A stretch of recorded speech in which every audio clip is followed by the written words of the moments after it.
just wanna be happy, happy tonight. So this is the third time that we've done this video. The first couple, because obviously we're not pros, but the first couple ended up a little too shaky, so we've got it on a tripod, and we're just gonna put everything right into the crock pot. So this is a pretty decent sized crock pot.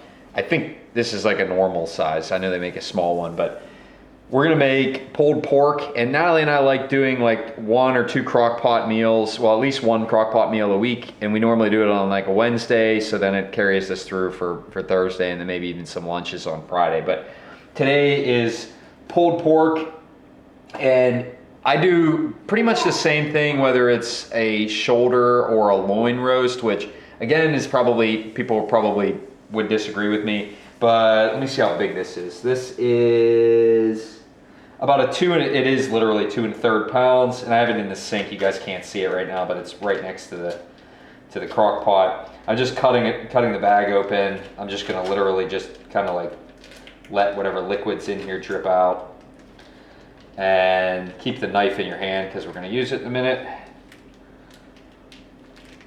So I'm just getting all the liquid out of here so I don't have a mess on my hands.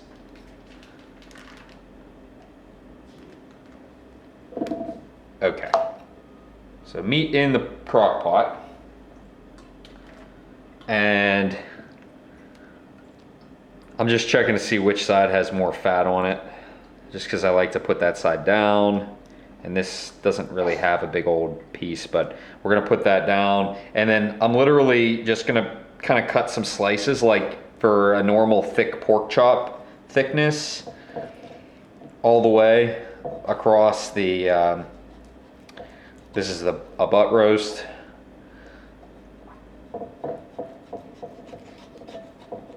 And again, obviously what I'm gonna season this, but it's not like you've got to follow this particular seasoning method.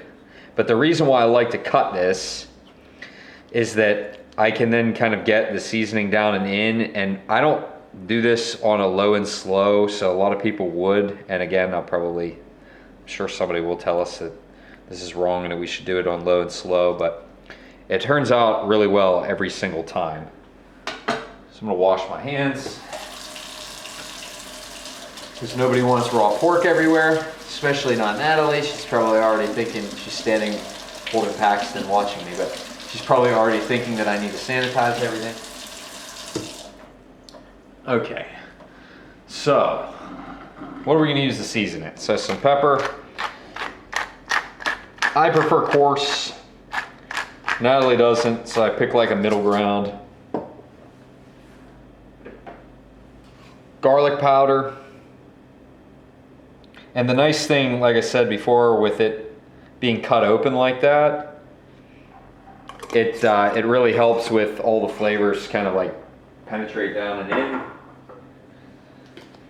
Paprika. And again, remember, this is a pretty big roast, so this is 2 1/3 pounds, so we want quite a bit. Some sea salt.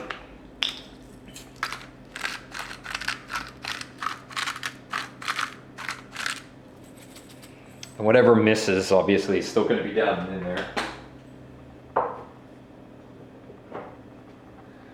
And then I have, this is like mixture of herbs. This is like basil, thyme, a little bit of parsley. I'm gonna put quite a bit on there, and then I need to make sure that I have one of these that didn't really get anything, so I'm gonna have to, now that it's opened up, I'll have to go and grab the seasoning again. Just get just that one. Salt again. Not worried about the paprika. And then I'm gonna start with about a 1/2 cup of water just to coat the bottom. Because we're gonna cook this on high for about 4 hours, I just wanna make sure that there's some moisture in there so we don't cook everything off. Because again, this is a fairly lean piece of meat. Okay, so I have about a 1/2 cup of water. And I'm not pouring it over the meat. Don't pour it over the meat because then you're just gonna wash off all the seasonings. But we're gonna throw this in, so I'm just gonna cover it. I'm gonna throw this in the crock pot for 4 hours, and then we'll come back and we'll look at it once 4 hours passes. Okay, so it's been just a little over 4 hours. I'm hoping I didn't fog up the lens. Good, okay. So if you look in here, obviously everything kind of like butterflied out, which is exactly what we want. But now there's a lot of, I call this fat, I'll be honest, I don't really know what it is, but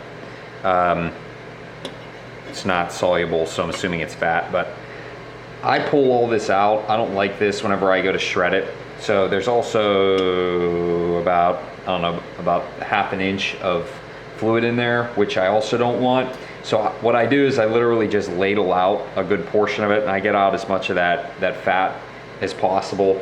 And I just normally put it in like a Pyrex. I don't know if you can see this, but I just take a Pyrex and I'll literally just take a ladle and ladle it out, and that way I can pour off down the drain what I can. It's water, because the majority of what's in there is water, and then I can get rid of the fat. I just want a little bit of the fluid, so that when I turn this back, I'm going to turn it back on low for about an hour. It'll just kind of rehydrate a little bit. So you'll see I'm probably going to pour some back in, and that's just because that's what I needed to take out to get as much of that fat as possible. So I'm just going to shred this puppy up. If you're a barbecue sauce person, which Natalie and I are, but I don't put it in here right away.